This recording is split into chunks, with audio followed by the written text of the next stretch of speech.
രാജ്യാന്തര വാർത്തകളിലുമായി നമ്മുടെ ജെയിംസ് സാറുണ്ട്. James sir, good morning. Good morning Hashmi, Christina, hi. അപ്പോൾ എന്തായാലും വെടിനിർത്തൽ കരാറിന്റെ പിറ്റേ ദിവസമാണ് അന്താരാഷ്ട്ര തലത്തിൽ പാകിസ്ഥാനെ താക്കിയതെന്ന ചില സൂചനകൾ വരുന്നുണ്ട്. ജെയിംസും ഇപ്പോൾ പാകിസ്ഥാൻ കൈവിട്ട കളിക്ക് ഒരുങ്ങുന്ന ഇന്റലിജൻസ് റിപ്പോർട്ട് ഇന്ത്യയെ അറിയിച്ചുവെന്ന് അമേരിക്ക. അത് ഈ ആണവ ഒക്കെ ആലോചിക്കണോ ജെയിംസ്? അങ്ങനത്തെ അതിസാഹസങ്ങൾക്ക് ആലോചിച്ചോ പാകിസ്ഥാൻ? ഹാഷ്മി, ഇപ്പോൾ അമേരിക്കൻ മീഡിയ പ്രത്യേകിച്ച് CNN അടക്കമുള്ളവരൊക്കെ ഇത് റിപ്പോർട്ട് ചെയ്തിട്ടുണ്ട്. JD വാൻസ് ഇന്ത്യയുടെ പ്രധാനമന്ത്രി നരേന്ദ്രമോദിയെ വിളിച്ച് അറിയിച്ചത് പാകിസ്ഥാൻ അതിരുവിട്ട കൈവിട്ട കളിക്ക് തയ്യാറാവുന്നു എന്നുള്ള തരത്തിലുള്ള ഒരു ഇൻ്റലിജൻസ് റിപ്പോർട്ടാണ് പറഞ്ഞത്. എന്താണ് എന്നുള്ളത് വെളിപ്പെടുത്തിയിട്ടില്ല. അത് ഇന്ത്യൻ പ്രധാനമന്ത്രിക്കും അമേരിക്കൻ ഭരണകൂടത്തിനും മാത്രമേ അറിയൂ. എന്തായാലും പാകിസ്ഥാൻ ഒരു റോക്ക് സ്റ്റേറ്റ് ആണ്, തെമ്മാടി രാഷ്ട്രമാണ് എന്നുള്ള തരത്തിലേക്കുള്ള മുദ്രകുത്തൽ വരുന്നു. കാരണം ഇന്ത്യക്കും പാകിസ്ഥാനും ആണവശേഷിയുണ്ട്. ഇന്ത്യക്ക് ഏതാണ്ട് 200-ലേറെ ആണവായുധങ്ങളുണ്ട്. പാകിസ്ഥാൻ്റെ കയ്യിൽ 180ഓളം ആണവായുധങ്ങളുണ്ടെന്നാണ് അവർ കൃത്യമായിട്ട് വെളിപ്പെടുത്തിയിട്ടില്ല. എന്തായാലും ഇന്ത്യ പൊക്രാനിൽ 1974 ആദ്യമായിട്ട് ഇന്ദിരാഗാന്ധിയുടെ കാലത്ത് ആണവ പരീക്ഷണം നടത്തിയത്. വലിയ എതിർപ്പ് വന്നതാണ്. പിന്നീട് 98 വാജ്പേയി പ്രധാനമന്ത്രിയായിരുന്നപ്പോൾ ആ സമയത്താണ് പാകിസ്ഥാൻ ആദ്യമായിട്ട് ഇത് നടത്തിയത്.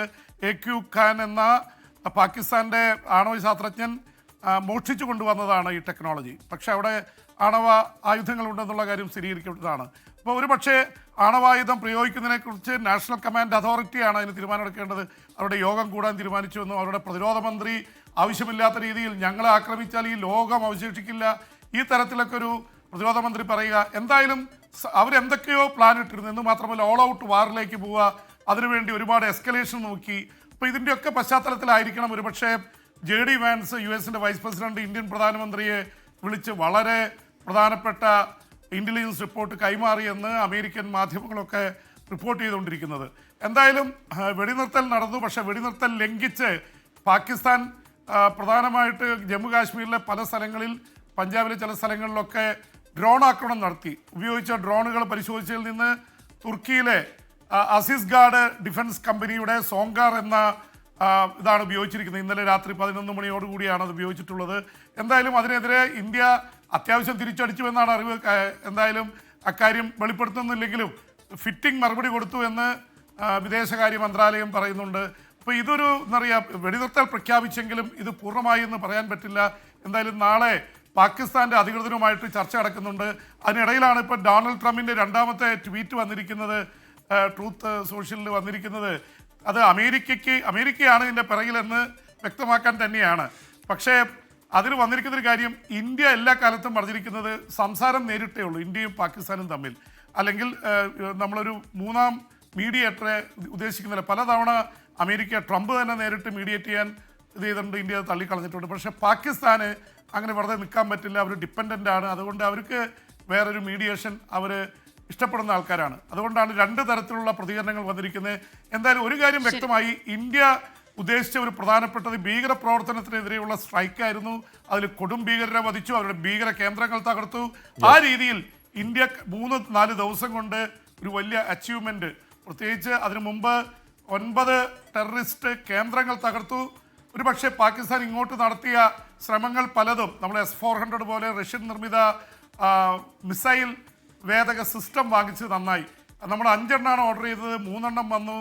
5 മിസൈൽ സിസ്റ്റത്തിന് തന്നെ 35,000 കോടിയാണ്. അപ്പം അത്രയും 7,000 കോടിയാണ് ഒരു S-400 മിസൈൽ സിസ്റ്റത്തിന്. എന്തായാലും നമ്മുടെ ചങ്കിലെ തീക്കൊരു ശമനം വന്നിട്ടുണ്ട്. അപ്പോൾ ഇതേപോലെ തന്നെ യുക്രൈനിലും റഷ്യയിലും അതേപോലെ ഒരു സാധ്യത കൂടെ വർക്കൗട്ട് ചെയ്യാൻ സാധ്യതയുണ്ടെന്ന വാർത്തകളും ഉണ്ടല്ലോ. റഷ്യ യുക്രൈനുമായി നേരിട്ടൊരു ചർച്ചയ്ക്ക് തയ്യാറാണെന്നൊക്കെ ഇപ്പോൾ വ്യക്തമാക്കിയിട്ടുണ്ടല്ലോ. തീർച്ചയായിട്ടും. ഇപ്പോൾ ഇന്ത്യയിലെ വെടിനിർത്തൽ പ്രഖ്യാപിച്ച പോലെ തന്നെ ഉക്രൈനിൽ ഒരു വെടിനിർത്തലുള്ള സാധ്യത തെളിഞ്ഞിട്ടുണ്ട്. പക്ഷെ എത്രമാത്രം എന്നറിയില്ല. യുക്രൈനുമായി നേരിട്ട് സമാധാന ചർച്ചയ്ക്ക് തയ്യാറാണെന്ന് ഒരുപക്ഷെ അടുത്ത കാലത്ത് ആദ്യമായിട്ടായിരിക്കും പുടിൻ, റഷ്യയുടെ പ്രസിഡന്റ് വ്ളാഡിമിർ പുടിൻ ഈ മണിക്കൂറുകളിൽ പ്രസ്താവിച്ചിരിക്കുന്നു.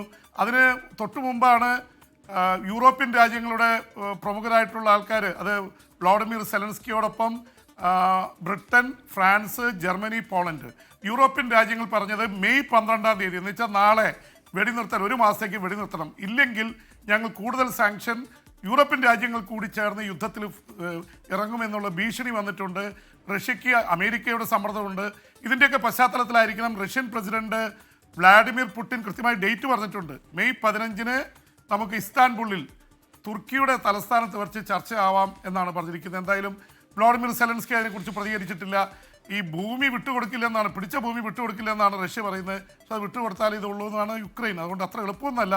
പക്ഷേ ഒരു 30 ദിവസത്തെ വെടിനിർത്തലിനുള്ളൊരു സാധ്യത കാണുന്നുണ്ട്. ഇസ്രായേൽ ഹമാസിൻ്റെ കാര്യത്തിലും ഇപ്പോൾ ഇസ്രായേൽ ഈ യുദ്ധത്തിൽ ഇന്ത്യയെ നന്നായി സഹായിച്ചിരുന്നു എന്നുള്ള കാര്യത്തിൽ യാതൊരു സംശയമില്ല. ഇസ്രായേലിൻ്റെ ഡ്രോണുകളാണ് നമ്മൾ ഉപയോഗിച്ചത്. നമ്മൾ ഓരോ മെറിറ്റ് നോക്കിയാണ് തീരുമാനമെടുക്കുന്നത്.